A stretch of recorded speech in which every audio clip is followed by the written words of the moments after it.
तरुण को एक फोन आया और वो बात करने के लिए थोड़ा दूर चला गया। और वो कभी वापस नहीं लौटा। अगली सुबह उसकी लाश मिली गांव के एक खेत में। और किस हालत में लाश मिली वो बहुत भयानक थी। हाथ पैर पूरी तरह से टूटे और मुड़े हुए थे और मुंह में जहर डाला गया था। जहर? और इसे आत्महत्या दिखाने की कोशिश भी की गई थी, है ना? हाँ, एक बहुत ही कह सकते हैं कच्ची कोशिश।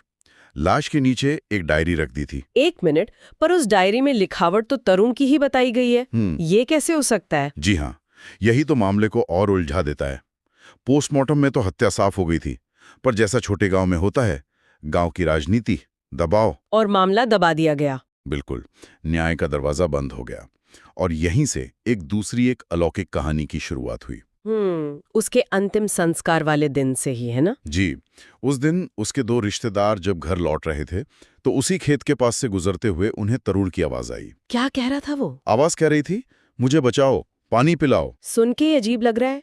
और ये तो सिर्फ शुरुआत थी, घर में भी अजीब घटनाएं होने लगी। हाँ, 7 दिन का जो शोक होता है, उस दौरान उसके बंद कमरे से बर्तन गिरने की आवाजें आती थीं, किसी के खाने की आवाजें। और एक रात तो कमरे से आवाज भी आई थी। हाँ, आवाज आई, क्या तुम लोग मुझे अकेला छोड़ दोगे?